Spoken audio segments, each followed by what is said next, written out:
Northern Family Support for Obi Da Datti na Labour Party sun shirya taron ci gaban matan Najeriya wanda ya gudana a Kano.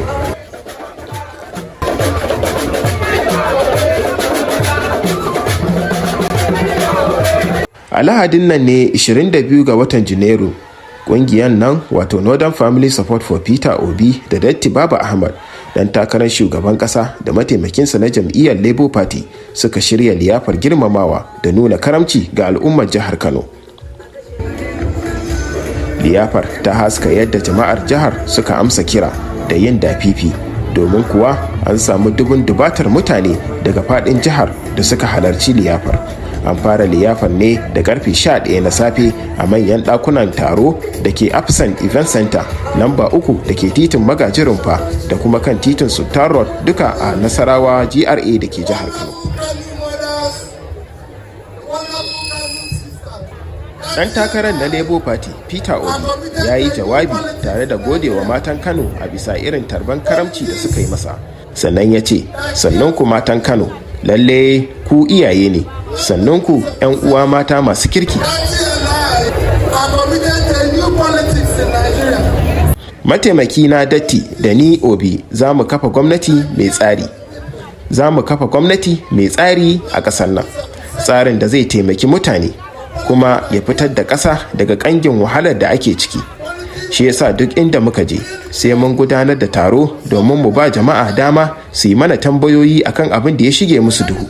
Saboda jama'ar ƙasar nan sun sha bakar wahala a hannun wannan gwamnati mai ci, kuma mu yanzu a shirye muke mu canza wannan kama karya na bakin zalunci da suka yi.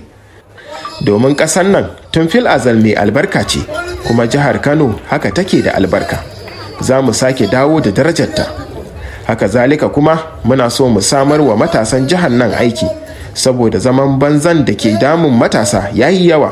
Yanzu za mu tafi wani taron ne, amma za mu bar ku da 'yan uwanku mata, ga su ku tattauna mafita, kuma duk abin da suka yanke mun ɗauka kuma za mu yi. Kafin ɗan takarar ya ajiye abin magana, sai da aka samu wasu mata suka yi tambayoyi daban-daban, kuma ya ba su amsa daidai da tambayarsu. Mai tambaya ta farko ta ce,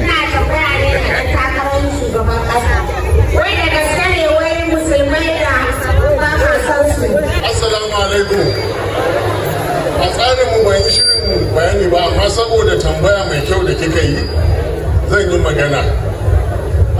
Wannan zargin ta sabawa hankali ga duk wanda ya ji. Kafin in amince in mai mataimaki, na ji wannan sharurrukan guda 4 da ake mai. Maimakon a sa ya bani haushi, sai Allah ya samun tausayin shi, saboda shari mummunan abu ne. Ni din nan ban tsira da shari ba. Ni din nan da kika gani, saboda hushin na amince da mai, sai da wasu suka je suna ce wai ni na ce ni ba musulmi bane, ni wai ba bahaushe bane, ba hausa fulani bane. Saboda haka dan Allah da annabi, mai daukan shari yana da damuwa. Jama'a a daina daukan shari. Shari 4 suka mai.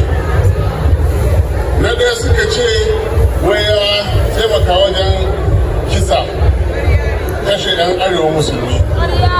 Mai musulunci ya ce, mai shari'a ta ce shaida.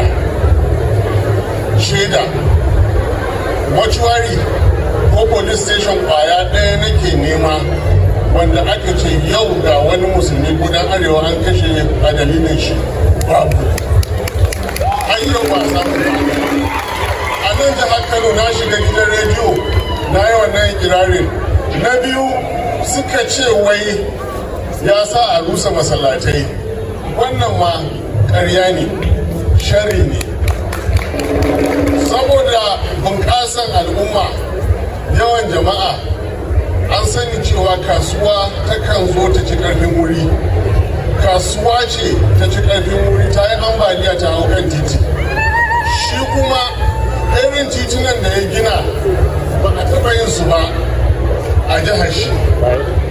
Wurin faɗaɗa da titi ya ce musu a nemo sabon wuri, ya ba da gudunmuwa a gina sabon masallaci. Abin da ya faru ke sai da aka gina sabon masallacin da farko ba ma masallaci ba ne, a wurin musalla ne na kasuwa. Da aka tashi gyarawa aka gina sahihin masallaci a wurin. Kun ji na biyu ko? Na uku suka ce wai ya koro 'yan arewa daga jihar shi. Na shiga gidan rediyo duk faɗin arewa na ce yau din nan hajiya ke ma ki taimaka mana. Ina neman dangi ɗaya ko mutum ɗaya da da suna zama a jihar Anambra, amma yanzu an koro su sun dawo nan su fito su nuna mana kansu da shaida. Babu. Ya yi gwamna 2006 zuwa 2014. A wannan lokacin na'urar waya tana da kamera. Aka ce wai ya tilasta wa 'yan arewa su sa ID card a wuyansu. Yaya aka yi jarida ba ta ɗauka ba, 'yan hoto ba su ɗauka ba, 'yan jarida ba su ɗauka ba, masu kamera a waya ba su ɗauka ba. Ana magana sama da mutum miliyan 1. Sharri shiririta ne. Wani lokaci wajen yi wa mutum sharri ta ɗauka za ka tashi nan ko gina shi za ka yi. Duk waɗannan abubuwan da aka faɗa hajiya ƙarya ne. Maƙaunacin musulmi ne. Wanda ya mai ADC Muhammad Idris yanzu haka yana yan sanda, yana aiki yan sanda. Ya yi commissioner of police guda 6 sababbi a lokacin da yana gwamna. Dukkansu musulmi ne yan arewa. Dukkansu musulmi ne yan arewa. Na shiga gidan rediyo na yi kirarin abubuwan nan guda 4 da aka faɗa. Wanda zai iya karanta mu ko wanda ke da shaida, shi ya ce kirarin naira miliyan 2 wanda zai kawo hoto na gaskiya da Peter Obi yana gwamna an sa shi ya sa har yau ba mutum da ya fito. Saboda haka dan Allah da annabi me aka san mu da shi, me aka san musulmi da shi hajiya? Adalci. Me aka san musulmi da dan arewa da shi? Tausayi, rikon gaskiya, rikon amana. Mashaidantan nan su suka kawo mu halin da muke ciki yau. Kafin ku zo nan kun ga layin mai a rediyo, mutum ya kuna zai ji jiya an yi kisa, jiya an yi fashi, jiya an kwashi mutane. Maimakon su mai maganin wannan abun sai su zo su ce muku fita ya san ni saboda sun raina ku. Wallahi saboda sun raina ku ne abin da ke faruwa kenan. Amma kamar yadda na ce, mun zo ne mu gaishe ku, za mu bar muku 'yan uwanku wanda za ku fi fahimta. Bayan wannan tambaya biyu da za a yi, duk sauran a ci gaba da yi. Wakiliyar gani ya koriji Rabi'atu Ibrahim Anas Biya ta shaida mana cewa Hajiya Samira Aliyu Harazimi tana daga cikin shugabannin da suka gudanar da taron na ci gaban matan Arewa ƙarƙashin jam'iyyar Labour Party. Mataimakin ɗan takarar na Labour Party Dr. Yusuf Baba Ahmed shine wanda ya fara isowa wajen taron, sannan da bisani ɗan takarar shugaban ƙasar na Labour Party Mr. Peter Obi ya iso tare da tawagarsa da uwar gidansa Mrs. Margaret Peter Obi da kuma uwar gidan mataimakin nasa Hajiya Aisha Yusuf Baba Ahmed. Zabina ne zabina, Labour Party zabina, zabina, Peter Obi a ƙasata. Mace ta biyu Safiya ta yi tambaya da cewa Allah ne kai nasara a wannan zaɓe mai zuwa ka zama shugaban ƙasar mu kamar yadda muke fata. To me ka tayar wa matan mu na arewa musamman ma na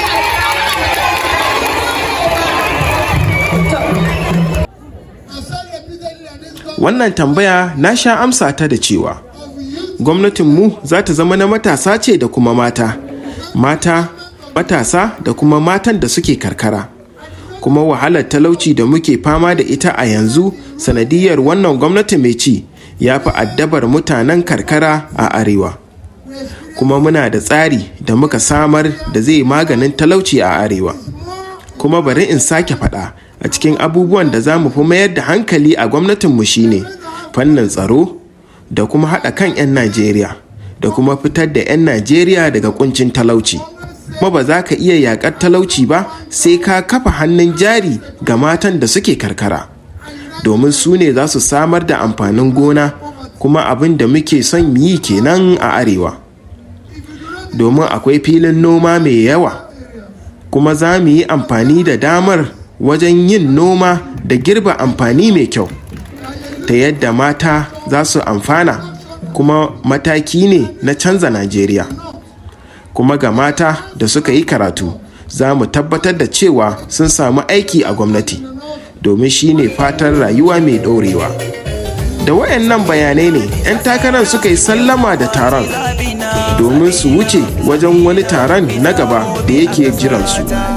Sannan uwar gidan ɗan takarar shugaban ƙasar Mrs. Margaret Peter Obi da uwar gidan mataimakinsa Hajiya Aisha Yusuf Datti Babu Ahmed suka ci gaba da gudanar da taron matan. Matan sun nuna gamsuwa da yadda ɗan takarar shugaban ƙasar da mataimakinsa na Labour Party suka musu bayani ta yadda suka fahimci abin da ya shige musu duhu. A ƙarshen taron dai an wasa haƙora, an yi ciye-ciye da tanɗe-tanɗe tare da nishaɗantarwa.